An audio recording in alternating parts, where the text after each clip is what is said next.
ذوالحلیفہ ایک جگہ ہے چند کلومیٹر کے فاصلے پہ، وہاں اتریں گے، احرام کی چادریں پہنیں گے۔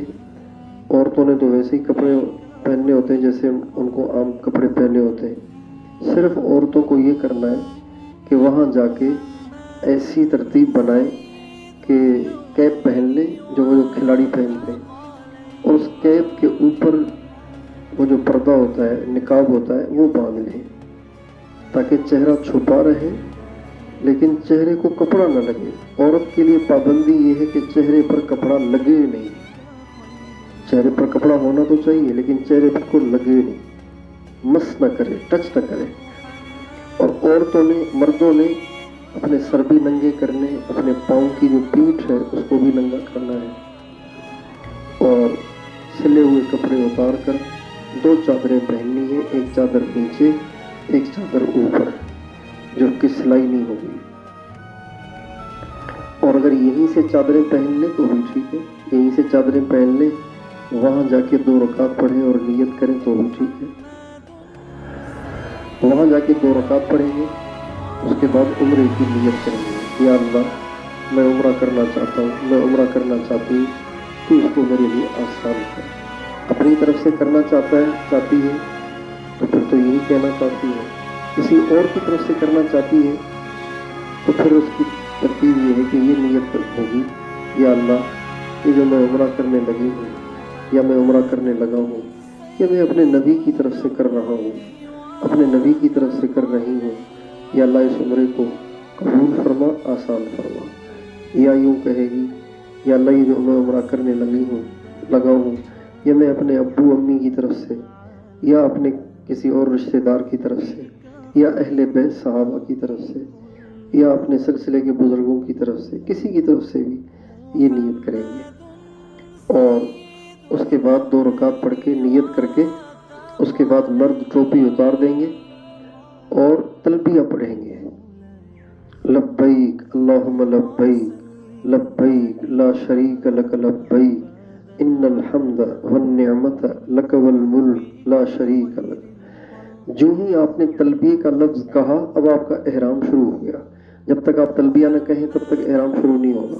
احرام چادریں پہننے سے بھی شروع نہیں ہوگا، نماز پڑھنے سے بھی شروع نہیں ہوگا، بلکہ احرام شروع ہوگا، احرام کی پابندیاں شروع ہوں گی تلبیہ پڑھنے سے۔ تلبیہ پڑھ کے اب ہم آ کے اپنی گاڑی میں بیٹھ جائیں گے، اور یہاں سے لے کے مکہ معظمہ تک راستے میں ہم تلبیہ پڑھتے جائیں گے۔ چند دفعہ پڑھ لیں، پھر بے شک سانس لے لیں، پھر پڑھ لیں، پھر سانس لے لیں۔ خاص طور پر جب گاڑی چڑھائی پہ چڑھے تو پڑھنا ہے، جب گاڑی سے اتریں تو بھی پڑھنا ہے، راستے میں نمازوں کے لیے ٹھہریں تو بھی پڑھنا ہے۔ زیادہ سے زیادہ تلبیہ پڑھنا ہے۔ عورتوں نے بالکل آہستہ آواز میں کہ خود ہی سنیں، کسی اور کو نہ سنائیں۔ مردوں نے چیخ چیخ کے تلبیہ پڑھنا ہے، جتنا زیادہ چیخ کے پڑھیں گے اتنا زیادہ اجر ملے گا۔ یہ ہماری تسبیح بھی ہے، یہ ہمارا ذکر ہے۔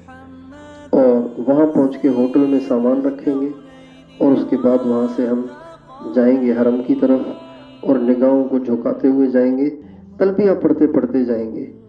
مسجد حرام میں پہنچ کے نظروں کو بالکل نیچے رکھیں گے تاکہ کعبے پہ نظر پڑ نہ جائے، اور چلتے چلتے چلتے چلتے جب ہم ایسی جگہ پہنچیں گے، سفید فرش، ایسی جگہ جہاں ہمیں محسوس ہوگا کہ لوگ یہاں پھر رہے ہیں، یعنی طواف کر رہے ہیں، اور بیت اللہ ہمارے سامنے آ گیا ہے، تو پھر وہاں پہنچ کے جب ہمیں اس بات کا یقین ہو جائے کہ بیت اللہ میرے سامنے ہے، تو ایک دم نظریں اٹھائیں اور بیت اللہ پہ پلک کو جھپکائے بغیر نظر کو جما کے جو دعا کریں گے وہ دعا قبول ہو جائے گی۔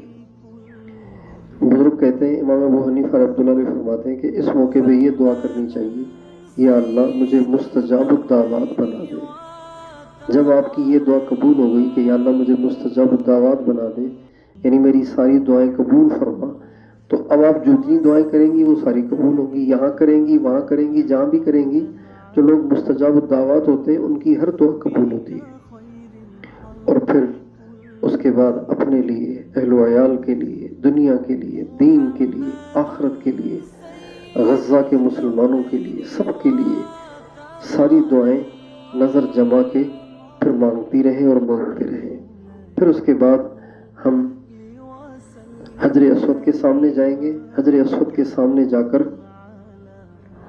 اپنے دونوں ہاتھ حجر اسود کی طرف بڑھائیں گے اور سینہ بھی حجر اسود کی طرف کریں گے اور کہیں گے بسم اللہ اللہ اکبر وللہ الحمد. یہ دعا پڑھ کے اس کے بعد مرد اپنا دایاں کندھا ننگا کر دیں گے اور یہ اپنی چادر کو اٹھا کے بائیں کندھے پہ ڈال دیں گے. عورتیں تو جیسے تھیں ویسے ہی رہیں گی. اب اس کے بعد تلبیہ نہیں پڑھنا، تلبیہ یہاں ختم ہو گیا. اب ہم نے 7 چکر کاٹنے ہیں. پہلے 3 چکر ذرا تیز رفتاری سے، باقی 4 چکر سکون سے. یہ 7 چکر مکمل کر کے اس کے بعد پھر ملتزم کے سامنے، ملتزم پہ جا کے نہیں، ملتزم کے سامنے کھڑے ہو کے دعا کرنی ہے. اور دعا کر کے اس کے بعد پھر واپس ہم نے آنا ہے حجر اسود کے سامنے اور دوبارہ اسی طرح ہاتھ اس کی طرف اٹھا کے بسم اللہ اللہ اکبر وللہ الحمد کہنا ہے. اگر یہ کر سکیں تو، اور اگر مجمع زیادہ آ رہا ہے، آپ اپوزٹ جائیں گے، مخالف سمت میں جائیں گے تو مشکل ہوگی، تو پھر یہ رہنے دیں. وہاں سے آ کے زمزم پئیں. زمزم پینے کے بعد آپ صفا کی طرف چلے جائیں. صفا پہاڑی پہ کھڑے ہو کے دعا مانگیں. پھر صفا سے مروہ چلنا شروع کریں، ذکر کرتے ہوئے، دعائیں کرتے ہوئے. صفا سے مروہ پہنچیں، پھر مروہ سے صفا، پھر صفا سے مروہ، پھر مروہ سے صفا، پھر صفا سے مروہ. پھر وہاں سے صفا سے مروہ پہ 7 چکر آپ کے پورے ہوں گے اور وہاں سے آپ فارغ ہو گئے. آپ کا عمرہ مکمل ہو گیا. اب عورتوں نے اپنے سارے بال جمع کر کے ایک پورے کے، یہ جو انگلی پہ 3 لکیریں ہیں نا، ان میں سے ایک جو لکیر ہے اتنے یا اس سے تھوڑے سے زیادہ بال، سارے بالوں کو جمع کر کے اس میں سے کاٹنے ہیں. مردوں نے اپنا پورا سر منڈوانا ہے، گنجا ہونا ہے، مشین سے نہیں، بلیڈ سے. بس یہ کریں گے تو ہمارا عمرہ مکمل ہو گیا اور اب ہماری ہوٹل کو واپسی ہوگی. تو بس مین چیزیں جو عمرے میں ہیں 2 ہیں، 7 چکر طواف کے اور 7 چکر صفا اور مروہ کے. بس یہ مین چیزیں ہیں.